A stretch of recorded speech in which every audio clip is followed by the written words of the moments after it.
जैसे कि हम बच्चों पहले टॉपिक में लेकर आए थे औसत दाब का व्यंजक P बराबर 2/3 E अपॉन V एकांक आयतन के लिए। तो वहीं से हम शुरुआत करते हैं।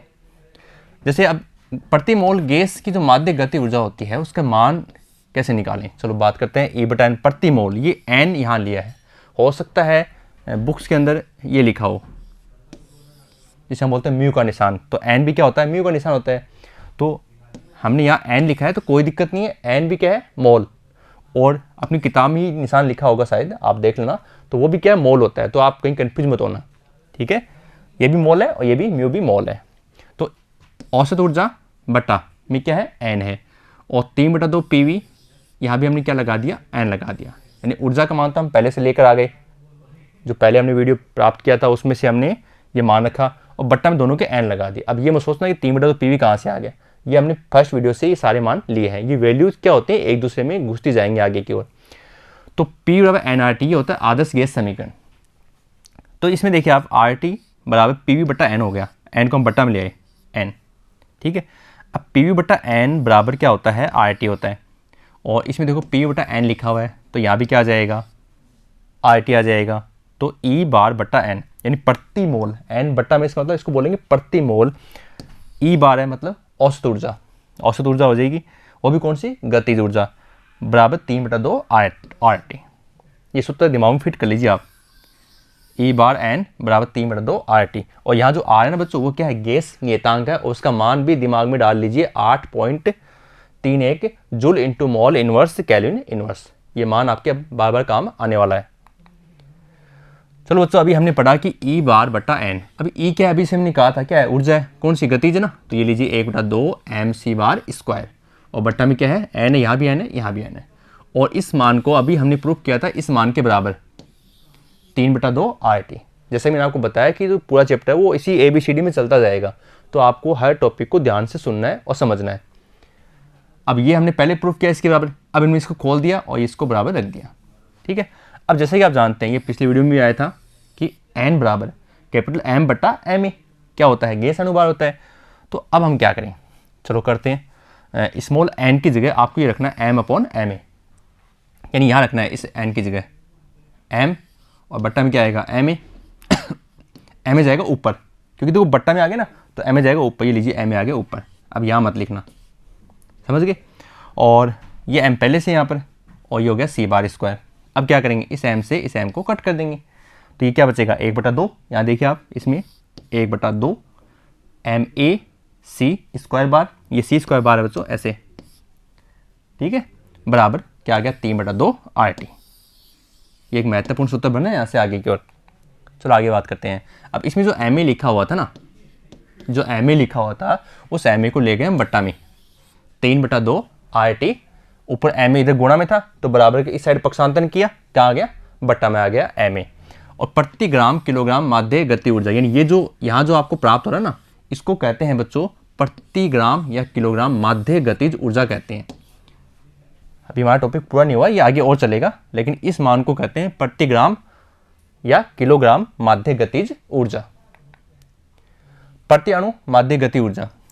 जैसे कि हम यहाँ तक पढ़ चुके हैं, ये देखो ये स्टेप, ये यहाँ तक, यहाँ से आगे चलते हैं अब, ठीक है, इस स्टेप से यहाँ पर आगे चलते हैं, और अपन आगे यहाँ पर, ये आगे वापस।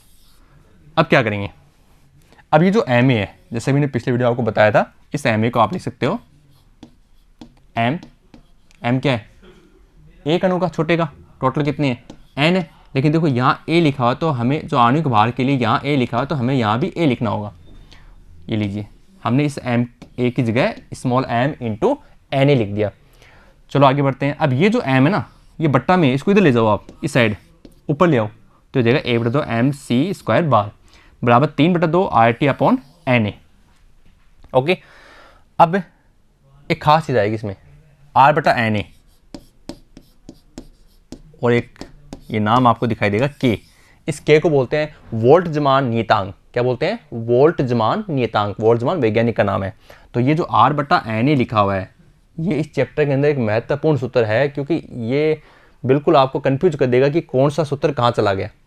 मतलब आप ऑटोमेटिक, अब ये देख रहे हो आप, अचानक K कहाँ से आ गया, आप सोचोगे सर K कहाँ से आ गया, K का मतलब है R/Na, ठीक है। तो आगे 1/2 mc² बराबर 3/2 kT। अब K क्या है, इसके बारे में आपको बताते हैं K बराबर R बटा Na। इस K को हम कहते हैं बोल्ट्जमान नियतांक। K बराबर R का मान मैंने आपको बताया था फिक्स है 8.31। अवोगाद्रो नंबर भी फिक्स होते हैं 6.023 गुना 10⁻23 बराबर, ये इसकी वैल्यू है, दिमाग में फिट कर लीजिए। पिछले 11th क्लास के वीडियो में भी आपको बताया था इसका मान 1.38 गुना 10⁻23 जूल इंटू केल्विन इनवर्स। विमा देखो, जूल की विमा क्या होती है, कार्य m1L2 T-2, कार्य का मात्रक जूल होता है ना, तो m1L2 T-2, और केल्विन को केल्विन लिखना है, ये लीजिए केल्विन इनवर्स। ओके, और प्रति अणु माध्य गतिज ऊर्जा होती है 3/2 kT। ये आ गया इसका, यानी यहाँ से 3/2 kT क्या होती है, प्रति अणु माध्य गतिज ऊर्जा, क्योंकि देखो ये भी क्या है, गतिज ऊर्जा का सूत्र है ना, तो ये किसके बराबर है, 3/2 kT के बराबर है। तो इसका मतलब प्रति अणु माध्य गतिज ऊर्जा को अगर बोल्ट्जमान नियतांक के पदों में प्राप्त करना है तो कितना आंसर आएगा, 3/2 kT आएगा। अब बच्चों इस चैप्टर का सबसे मोस्ट टॉपिक स्टार्ट हो रहा है, जो है आदर्श गैस की ताप अनुगतिक व्याख्या, कि गैस के अणु है वो ताप पाने के बाद किस प्रकार व्यवहार करते हैं, जो गैसों का व्यवहार है वो इसी टॉपिक से आपके समझ में आने वाला है। चलो बात करते हैं, ये हमने निकाल लिया था फर्स्ट वीडियो के अंदर, P बराबर 1/3 m/v c/2।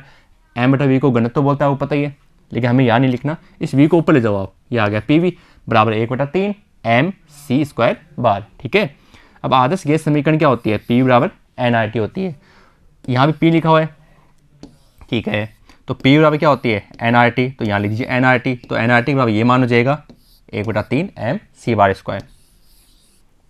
समझ गए भाई, जब ये मान PV के बराबर है तो PV का अगला भाग क्या है, nRT है, तो nRT की भी मान आपस में क्या हो जाएगा, बराबर हो जाएगा। और जब ये इसके बराबर हो गया तो ये n यहाँ गुणा में ना, इसको आप बट्टा में ले जाओ, ये आ गया बट्टा में 1/3 mc² बट्टा 3n। और ये हम पहले वीडियो से पढ़ते आ रहे हैं कि m/ma बराबर क्या होता है, n मोल, यानी गैस के अणुओं का मोल कितना है। और RT बराबर 1/3 m/n की जगह हम लिख देंगे यहाँ पर ma। ओके, c/2, ये भी एक फॉर्मूला बन गया। अब यहाँ से अकेले t का मान निकालना है, इस r को गुणा वाले को बट्टा में भेज दीजिए, तो t बराबर 1/3 ma/r c² औसत। अब ये महत्वपूर्ण बात आ गई, कैसे, ma गैस का अणुभार फिक्स होता है, r गैस नियतांक फिक्स है, तो बच गया क्या, c² औसत।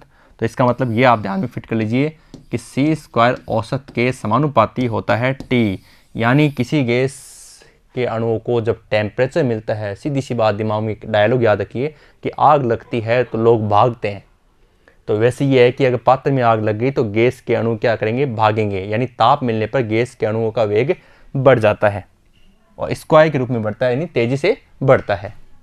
बिल्कुल महत्वपूर्ण बात है और इसको आप दिमाग में फिट कर लीजिए। ओके, अब बच्चों इसी को हम आगे बढ़ते हैं, T बराबर 1/3 ma/r c² है, इसको आगे सोल्व करते हैं, 2 से गुणा और 2 से भाग कर दो, तो 2 से गुणा 2 से भाग करेंगे तो देखो इस 2 से भाग करने से हमें गतिज ऊर्जा का सूत्र प्राप्त हो गया E बार, और ये आ गया T बराबर 2/3 R E बार। अब R तो फिक्स है और 2/3 संख्या है, तो क्या बचेगी, T समानुपाती E बार, यानी अगर ताप देने से अणुओं का वेग बढ़ेगा तो उनकी जो ऊर्जा है, उनकी जो औसत गतिज ऊर्जा है वो भी क्या होगी, बढ़ेगी, यानी ताप देने पर गैस के अणुओं का वेग भी बढ़ता है और उनकी जो गतिज ऊर्जा है, या जिसको आप CRMs कहते हैं, वर्ग माध्य मूल वेग कहते हैं, वो क्या होते हैं, बढ़ते हैं। ये कंसेप्ट आपके बारी में भी काम आएगा। चलो बच्चों, जैसे हमने अभी बात की वर्ग माध्य मूल वेग, नाम लेते ही टॉपिक हाजिर है। वर्ग माध्य मूल वेग और परम ताप में क्या संबंध है, मैंने कहा बढ़ेगा, कैसे बढ़ेगा, चलो देखते हैं। और इसी के ऊपर हमारे सारे गैस के नियम बने हुए हैं, गैस ही नियम है ना, वो सारे इसी के ऊपर बने हुए हैं। जैसे हम पढ़ रहे हैं T बराबर 1/3 ma/r c²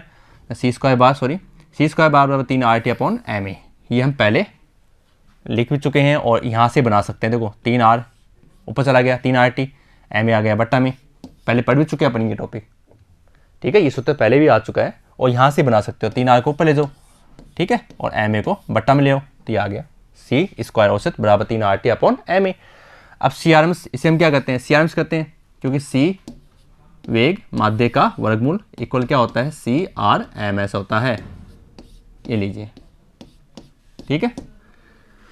चलिए हो गया, CRMS हो गया आपका। अब इसको आप यहाँ ले आइए, क्योंकि ये तो वर्गमूल है तो इसका वर्ग कर दीजिए आप यहाँ पर, और इसका वर्ग करके इसकी क्या लगा दीजिए आप, रूट लगा दीजिए, ठीक है। तो ये आ गया CRMS बराबर √3 RT/ma। तो अब देखो आर ये फिक्स है, एम ए फिक्स है, गैस का द्रव्यमान हो गया गैस के अणुओं के लिए। अब बच गया टी। ये लीजिए मैंने क्या कहा था, ताप देने से गैस के अणुओं का CRMS वर्ग माध्य मूल वेग भी बढ़ता है। ये बात भी यहाँ क्लियर हो गई। अब CRMS बराबर सूत्र आ गया √3RT/ma। इस ma को वापस चेंज करते हैं तो ये आ गया mNa अवगाद्रो नंबर्स के लिए। तो अब वापस ये R/Na क्या होता है, वोल्ट्जमान नियतांक K, इसी वीडियो में आपको बताया था K, तो ये आ जाएगा 3 kT/m। और ये एक और महत्वपूर्ण सूत्र आ गया, यानी अगर आपसे कहा जाए कि CRMS का मान है वोल्ट्जमान नियतांक के पदों में ज्ञात करना है, तो ये आपके लिए सूत्र है CRMS बराबर √3 kT/m। अब बच्चों बात करते हैं आदर्श गैस अवस्था समीकरण। आदर्श कोई गैस होती नहीं है, काल्पनिक होती है, लेकिन कुछ मानक मान है, उन मानों को अगर वो गैस फॉलो करती है, उन नियमों को अगर फॉलो करती है, तो हम ये कह सकते हैं कि वो गैस क्या है, आदर्श गैस है। तो बच्चों जैसे हम पढ़ रहे हैं P बराबर 1/3 mn/v/c² RMS, ये हम फर्स्ट वीडियो में पढ़ चुके हैं। तो देखो V को ऊपर भेज दीजिए आप, ये आ गया PV बराबर 1/3 mn/c² RMS हो गया, ठीक है। और CRMS का मान अभी निकाला था अपन ने √3RT/ma, पहले जस्ट इससे पहले वाली स्लाइड में आपको ये मान मिल जाएगा। तो यहाँ से इसका स्क्वायर कर दीजिए, ये आ गया 3RT/ma। आप समझते जाइए, जैसे एक समीकरण दिया आ गया आपके यहाँ से, और अब इससे एक और बना रहे हैं। तो समीकरण 1 से वापस समीकरण 1 में चले गए, समीकरण 1 आ गया ना, तो क्या करेंगे समीकरण 1 में, CRMS का जो मान ना, ये मान आपको यहाँ रखना है, यहाँ पर C² के रूप में 3RT/ma, ये लीजिए 3RT/ma रख दिया। अब बच्चों mn और ma यहाँ पास ले जाइए, तो ये जाएगा PV बराबर, अब 3 से 3 तो उड़ जाएगा, 3 से 3 तो उड़ने वाला है, बच गया mn/RT/ma। और PV बराबर mn/RT/ इस ma को वापस चेंज कर दीजिए आप, ma बराबर na स्मॉल m एक अणु के लिए, और ये आ गया अवोगाद्रो नंबर्स के लिए m × na। ओके, अब देखो m से m उड़ गया, बच गया क्या n/na, और गुणा में क्या है RT बराबर PV। अब ये जो n/na है, यानी अणु संख्या बराबर अवोगाद्रो नंबर्स बराबर होती है उनकी मात्रा, पदार्थ की मात्रा मोल, कि कितने मोल पदार्थ की मात्रा है, तो होती है स्मॉल n। तो इसको स्मॉल n करते बच्चों क्या आ जाएगा, PV बराबर nRT, ठीक है। और ये आगे आपके आदर्श गैस समीकरण PV बराबर nRT। अब हो सकता है कि आप बुक्स देख रहे हो तो बुक्स के अंदर ये लिखा हो, तो कोई दिक्कत नहीं है, आपने जो मोल की मात्रा है वो कितनी मानी है, वो म्यू माननी है, म्यू मानोगे तो आपका समीकरण ये आ जाएगा। तो दोनों समीकरण क्या है, आपके आदर्श गैस समीकरण है, हमने यहाँ पर n माना था मोल को, आपने म्यू माना है, तो ये दोनों समीकरण आपके आदर्श गैस समीकरण कहलाते हैं। रसायन विज्ञान में इसका बहुत ज़्यादा महत्व है, और फिजिक्स में तो चल रहा है आपके सामने। R क्या है, R क्या है, सार्वत्रिक गैस नियतांक है, और यहाँ से अगर R का मान निकाला जाए तो क्या आएगा PV/NT, और म्यू के लिए अगर आप निकालते हो तो ये आता है PV/μT, ठीक है। कोई दिक्कत आपको यहाँ नहीं होनी चाहिए।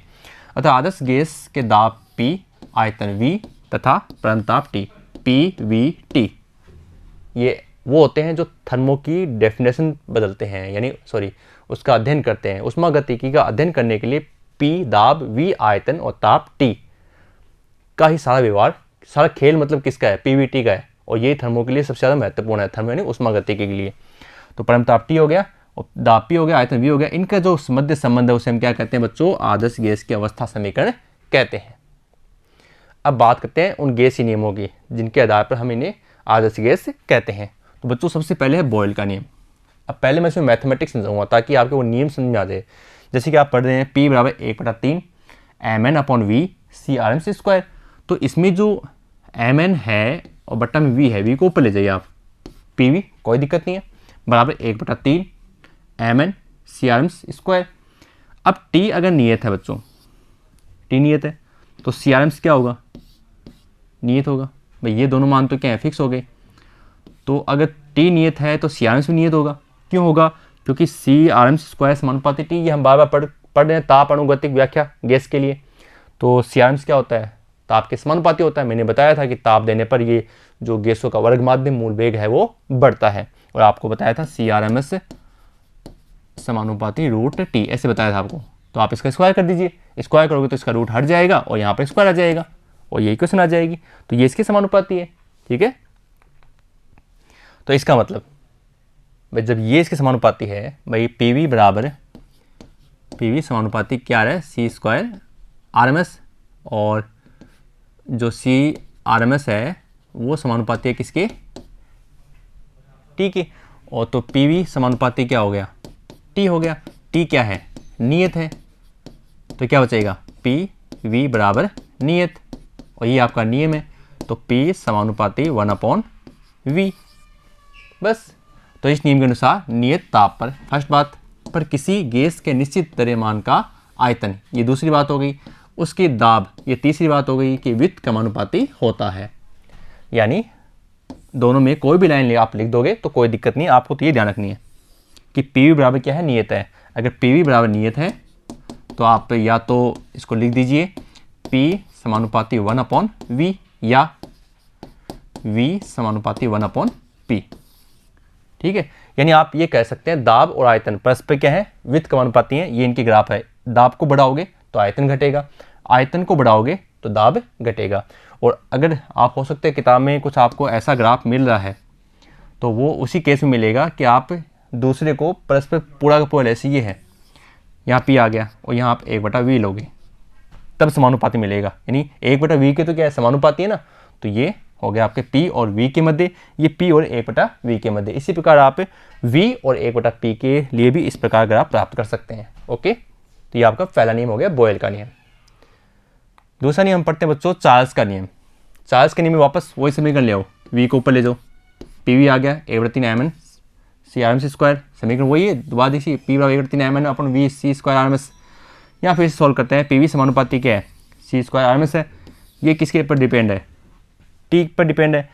अब देखो PV बराबर क्या हो गया, नियत हो गया ना, चलो नियत हो गया।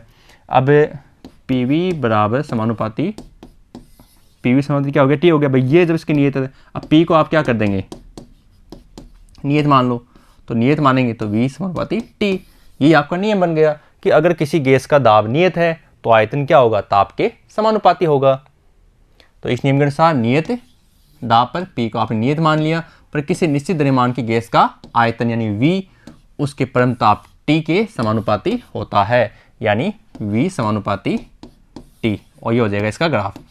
ठीक है, और ये भी आप न्यूमेरिकल्स के लिए काम में ले सकते हो, जैसे V1 समानुपाती हो गया T1, V2 समानुपाती T2, इसको बराबर किया, कोई भी नियतांक आ गया तो नियतांक से नियतांक कट जाएगा, यहाँ आ जाएगा बराबर, तो आ जाएगा V1/V2 बराबर T1/T2। ओके, तीसरा नियम है दाब का नियम, जिसे हम गेलुसोक वैज्ञानिक के नाम पर गेलुसोक का नियम भी कहते हैं।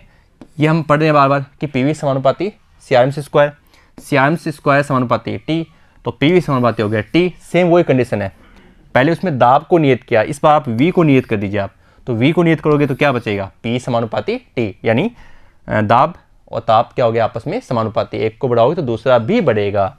और नियम क्या बन जाएगा, नियत आयतन पर किसी निश्चित द्रव्यमान की गैस का दाब उसके परम ताप के समानुपाती होता है, परम ताप यानी T के समानुपाती होता है, ये रहा परम ताप के समानुपाती होगा, तो P समानुपाती हो गया T हो गया, ये लीजिए PO समानुपाती T का ग्राफ हो गया, और ये वापस इक्वेशन बन जाएगी P1/P2 बराबर T1/T2। अब बच्चों बात करते हैं ग्राम का विसरण। विसरण का मतलब होता है फैलना। ठीक है, तो हमें पता है जैसे P बराबर 1/3 रो C स्क्वायर RMS, देखो P बराबर 1/3 रो, मैंने आपको बताया था कि ये सूत्र याद रखना, सबसे पहले वीडियो में बताया था ये। ठीक है, और अब इसमें आप क्या करेंगे, ये जो मान है इसको क्या कर देंगे आप CRMS स्क्वायर। ठीक है, ये लीजिए, अब समान दाब पर, कि दाब समान है, P समान दाब ले लिया, तो पहले अणु के लिए ρ1 C1, दूसरे के लिए ρ2 C2, और दोनों का दाब क्या समान है ना, ये लीजिए दोनों बराबर रख दो, एक अणु का बराबर दूसरे अणु का। अब 1/3 से तो 1/3 कट जाएगा, आगे बढ़ते हैं। अब इसको सोल्व करेंगे ऐसे, इनको आपस में सोल्व करेंगे, एक तरफ 1 C1 है और ये C2 इसके बट्टा में आ जाएगा, इधर ρ2 है बट्टा में ρ1 आ जाएगा, ये आ गया। फिर इसके स्क्वायर आएंगे तो दोनों पक्षों का क्या करेंगे, वर्गमूल लेंगे, ये वर्गमूल ले लिया, तो वर्गमूल में क्या आ गया, ρ2/ρ1 आ गया। तो अब इसको पूरी एक इकाई मान लें तो क्या आ जाएगा CRMS, और ऐसे इनको एक इकाई मान लें तो बट्टा 1, जिसे 1 के संगत माना है मैंने, इसे 1 के संगत माना, तो ये भी नीचे 1 के संगत आएगा, यानी एक दूसरे क्या होंगे, रिवर्स होंगे। तो इसका मतलब विसरण की दर, जो गैस के फैलने की दर है वो डी मान लिया हमने विसरण की दर को, वो समानुपाती है किसके, वर्ग माध्य मूल वेग यानी उसकी स्पीड पर, और वो किसके समानुपाती है? घनत्व के वित्त समानुपाती है, ठीक है। और तो इस नियम के अनुसार नियत ताप व दाब पर, नियत ताप और दाब पर दो गैसों के विसरण की गतियां उसके घनत्व के वर्गमूल के वित्त समानुपाती होती हैं। यानी CRMS जो है वो रिवर्स है किसके? घनत्व के, ठीक है। चलो आगे बढ़ते हैं। डाल्टन का आंशिक दाब नियम। आंशिक दाब नियम में क्या होता है बच्चों कि किसी पात्र में जो अक्रियाशील गैसें भरी होती हैं उनका जो कुल प्रेशर है, मिश्रण का कुल प्रेशर है, वो प्रत्येक गैस के अलग अलग प्रेशर के योग के बराबर होता है। यानी किसी पात्र में जितनी भी गैसें भरी हैं उनका दाब क्या होगा? सबका अलग अलग होगा। तो जो टोटल दाब है वो उन सब की मिश्रण का दाब बराबर उन सभी गैसों के द्वारा अलग अलग लगाए गए दाबों के योग के बराबर होता है। बिल्कुल आसान सी बात चल रही है बच्चों, ज़्यादा कंफ्यूज नहीं होना। जितनी भी गैसें हैं वो सभी अपना क्या करती हैं? अलग अलग प्रेशर लगाएंगे, उन सबका योग ही क्या होगा? टोटल योग होगा, मिश्रण का दाब। चलो बात करते हैं, ऐसे दो मान लिया हमने, एक बार दो ले लें, P1 + P2। तो P1 के लिए तो ये फॉर्मूला आ गया दाब के लिए, यहाँ 1 लगा दिया, यहाँ 1। आयतन देखो एक ही पात्र में दोनों गैसें, इसलिए हमने यहाँ V1 नहीं लिखा। अब ये सोचो ना कि V1 क्यों नहीं आया, तो दोनों गैसें एक ही पात्र में V और C1, एक का स्पीड C1 है, एक का C2 है, दोनों RMS की वैल्यू है, ठीक है। ये दूसरा वैल्यू हो गया। अब इसको सॉल्व करते हैं बच्चों। अब एक थोड़ा सा ये करेक्शन कर लेना, आप यहाँ स्क्वायर है, ठीक है, यहाँ भी स्क्वायर है, ठीक है। सॉल्व करते हैं। P1 + P2 = 1/3V। ये तो कॉमन आ गया, क्या बच गया? कॉमन आने के बाद में 1/3V दोनों में ना बाहर निकाल दिया, ये बच गया। और अब ये क्या होता है? ये होती है ऊर्जा। ऊर्जा क्या होती है? 8×2mv², mv² = 8×2mv², v की जगह यहाँ c है, ठीक है। अब ये मान इनमें ढूंढेंगे अपन। तो नियत ताप, दोनों गैसों का क्या ताप समान है, तो P1 + P2 = 1/3 n1 + n2 mc² औसत। कैसे? देखो इसमें ढूंढो आप, 8/2 का कोई मतलब नहीं है, m1 देखो ये n1 है, ठीक है, और इसमें ये मान है, इसमें ये मान है और इसमें ये मान है। ये मान आपस में क्या है? बराबर है। तो बराबर तो ये क्या आ जाएगा? कॉमन हो जाएगा भैया कि ये मान और ये मान आपस में बराबर है, ये दोनों, ठीक है। तो ये मान क्या हो जाएंगे? कॉमन हो जाएंगे, कॉमन आ जाएंगे, दोनों बाहर आ जाएंगे। ये लीजिए m1 = m2 और सॉरी m1 = RMS है ना, तो ये हो जाएगा सॉरी 1 हो गया, ये C1 हो गया, ये C2 हो गया, ऐसे। और RMS वैल्यू तो कोई दिक्कत नहीं है, दोनों की वैल्यू बराबर है, तो यहाँ पर आ गया mc² बार हो गया। तो मिश्रण का कुल दाब P बराबर, ये सीधा निकालते हैं, P = 1/3V n1 + n2 mc² बार। तो अब इन दोनों की तुलना कीजिए आप, समीकरण 1 व 2 तुलना कीजिए, ये मान तो कट हो जाएगा, क्या बचेगा? P = P1 + P2 बचेगा। यही हमारा नियम था, डाल्टन का आंशिक दाब नियम। चलो अगला नियम पढ़ते हैं, आवगाड्रो का नियम। आवगाड्रो का नियम, आवगाड्रो संख्या होती है 6.02 × 10⁻23। चलो सोल्व करते हैं। इस नियम के अनुसार समान ताप व दाब पर, ये ध्यान रखना, विभिन्न गैसों के समान आयतन में उनके अणुओं की संख्या क्या होती है? समान होती है। बहुत ही स्पेशल बात है ये, दिमाग में फिट कर लीजिए। समान ताप दाब पर विभिन्न गैसों के समान आयतन पर PVT, मैंने कहा PVT ऊष्मागतिकी की व्याख्या करती है। और तीनों क्या है? तीनों समान है। तो तीनों समान होने पर जो गैस के अणुओं की संख्या है वो भी क्या होगी? समान होगी। यानी तीनों समान है तो सब कुछ समान है। तो बात करते हैं प्रथम गैस के लिए। एक गैस मानते हैं प्रथम, एक मानते हैं द्वितीय, PV, ठीक है। इसमें हो गया m1 n1 c² और इसमें हो गया m2 n2 c²। भाई 1/2 क्या होता है? ऊर्जा से निकाल लीजिए, m के क्या करते हैं? स्मॉल m और कैपिटल N, ठीक है। तो ये हो गया आपका, दोनों मान आ गए। अब दोनों क्या करना है? बराबर रखना है। तुलना से दोनों बराबर रख दीजिए आप, दोनों को हमने बराबर रख दिया। फिर हमें पता है कि CRMS² = c² 3 kT/m। ये पहले से हम पढ़ चुके हैं, इस वीडियो में पढ़ा है और पहले वाले वीडियो में पढ़ा है हमने, सॉरी इसे हमने इसी वीडियो में पढ़ा था। और ये हो गया C1 के लिए m1, C2 के लिए m2, ठीक है। अब ये दोनों मान यहाँ रख देंगे इसके अंदर, C1 का और C2 का, ओके। ये रख दिया मान। अब रखने के बाद जो बचता है वो कट कर दीजिए आप। भाई जैसे आप इसमें ये m1 से m1 चला गया, m2 से m2 चला गया, 3 kT से 3 kT जा रहा है, 1/2 से 1/2 जा रहा है, क्या बचा है? n = n2। तो समान ताप दाब पर और समान आयतन पर जो गैसों में जो उपस्थित अणुओं की संख्या है वो भी क्या होती है? n = n2 समान होती है। और ये एक आप कंसेप्ट याद रखना, इसमें सामान्य ताप व दाब पर T = 273 केल्विन पर और P = 1 वायु दाब होता है ATM। 1 ATM कितना होता है? 1 ATM होता है 1.013 × 10⁵ पास्कल, 5, ठीक है, पास्कल, ओके। तो बच्चों ये हो गया इसके अंदर। अब उस ST पेपर यानी सामान्य ताप दाब पर 22.4 लीटर में गैस में जो अणु की संख्या होती है वो अवोगाद्रो नंबर के बराबर होती है। जैसे हमने कहा कि संख्या समान होती है, लेकिन कितनी होती है? पात्र में जो समान आयतन में है, समान ताप और दाब पर है, गैस के अणु की संख्या समान होती है, लेकिन कितनी होती है? तो होती है बच्चों अवोगाद्रो संख्या, और वो कितनी होगी? 6.02 गुणा 10⁻23 होती है। इसे हम क्या कहते हैं? जिसे हम अवोगाद्रो संख्या, अवोगाद्रो नंबर कहते हैं, और इसका प्रतीक चिन्ह होता है Na। ठीक है, अब बच्चों इस पर एक एग्जाम्पल है, वो भी सोल्व कर लेते हैं साथ में। एक बर्तन में 2 अकेले गैसें हैं, नियोन है 1 परमाणु गैस है, और ऑक्सीजन 2 परमाणु का है। ठीक है, 2 परमाणु गैस भरी हुई है। इनके आंशिक दाबों का अनुपात 3:2 है। आकलन कीजिए। फर्स्ट उनके अणुओं की संख्या अनुपात, पहले हमें निकालना है उनके अणुओं के संख्या का अनुपात, फिर हमें निकालना है सेकंड में बर्तन में नियोन एवं ऑक्सीजन के द्रव्यमान घनत्व का अनुपात। Na का परमाणु द्रव्यमान 20.2 U, U होता है, आपको बताया था, U होता है AMU, atom mass unit. Carbon 6C12 का 12वां भाग। ठीक है, ये परमाणु द्रव्यमान मात्रक होता है, बहुत सूक्ष्म मात्रक है। 20.2 U एवं ऑक्सीजन का अणु द्रव्यमान है 32.0 U। ठीक है, सॉल्व करते हैं। देखो बच्चों, आपको दिया गया है इस सवाल के अंदर अनुपात दिया, आंशिक दाबों का अनुपात 3:2 है। ये लीजिए P1/P2 बराबर 3/2। ओके, और जो नियोन द्रव्यमान है 20.2 इकाई मतलब U है, U से। फिर ऐसे ऑक्सीजन के लिए 32 U है। ठीक है, दोनों गैसें कौन सी अवस्था में है? मिश्रित अवस्था में है, अतः इनके ताप व आयतन दोनों क्या होंगे? समान होंगे। तो P1V बराबर, ये आदर्श गैस समीकरण आ गई, P बराबर nRT होती है, तो P1 बराबर nRT, और आयतन क्या है? V क्या है इसका? समान है, और टेम्परेचर समान है, देखो V और T समान है। ऐसे हमने ये कर दूसरा। ओके, अब इसको हम सोल्व करते हैं आगे। तो N1 और N2 क्रमशः नियोन और ऑक्सीजन के क्या है? मॉलों की संख्या है। अब इनका अनुपात P1, देखो ये कट जाएगा सब, तो क्या बचेगा? P1 बराबर N1 और P2 बराबर N2। तो इसकी सहायता से हमने इसको सोल्व किया। P1/P2 बराबर N1/N2 3/2 जो हमें दिया हुआ है। चलो आगे बढ़ते हैं। फर्स्ट निकालते हैं अणु संख्या का अनुपात। तो हमें पता है N बराबर होता है मोलों की संख्या, मोल बराबर N/Na। Na क्या है? अवोगाद्रो नंबर है। N क्या है? गैस के अणुओं की संख्या है। तो स्मॉल N1/N2 बराबर कैपिटल N/N2, और इसका मान हम निकाल चुके हैं पहले से, कितना है? 3/2 है। तो N1/N2 का मान भी कितना हो जाएगा बच्चों? 3/2 हो जाएगा। जब स्मॉल N1/N2 का मान इतना है तो इसका ही हो जाएगा, और N तो फिक्स है, जैसे आप इसको निकालते हो N1 बराबर N1 Na, फिर N2 अपॉन Na।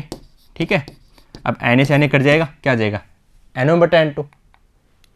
द्रव्यमान घनत्व अनुपात, यदि नियोन व ऑक्सीजन गैसों के द्रव्यमान क्रमशः M1 व M2 हैं, तब स्मॉल N1 बराबर M1/कैपिटल M1, और ऐसे ही N2 बराबर M2 अपॉन कैपिटल M2, कुल द्रव्यमान और एक अणु का द्रव्यमान। ऐसे ही सॉल्व करते हैं। ρ1 घनत्व होता है द्रव्यमान बटा आयतन, तो M1 हो गया, M1 जगह आ गया N1 M1, यहाँ से वजह गुणा कर दिया इसको, M1 को, M1 बराबर N1 गुणा M1, वही हो जाएगा M2 बराबर N2 गुणा M2। ठीक है, चलिए हो गया। अब इसी प्रकार से ρ2 का मान निकालिए। अब ρ1/ρ2 ये हमने रख दिया, बराबर N1/N2 का मान हमें पता है 3/2, और M1 का मान हमें दिया 20.2, और M2 कितना दिया? 32। इसको सोल्व कर दिया और मात्रहीन, ये हमारा आंसर आ गया 0.947 आ गया। ठीक है, तो इस प्रकार बच्चों हमने ये जो टॉपिक है इसके अंदर आदर्श गैस के नियमों की बात की है, और किस प्रकार से गैसें ताप के साथ अपने वेग को परिवर्तित कर लेती हैं, क्या उनका व्यवहार होता है, इनके बारे में हमने जाना है। अब हम अगले वीडियो में ये जानेंगे कि जब किसी अणु को ताप मिलता है तो कितने प्रकार से स्वतंत्र रूप से विचरण कर सकता है, यानी कितनी दिशाओं में विचरण करता है। ठीक है, और साथ में ये भी जानेंगे कि विचरण करते समय उनके पास, अणुओं के पास, एक अणु के पास कितनी ऊर्जा होती है। ठीक है बच्चों, तो इसके लिए बच्चों हम मिलते हैं नेक्स्ट वीडियो में। धन्यवाद।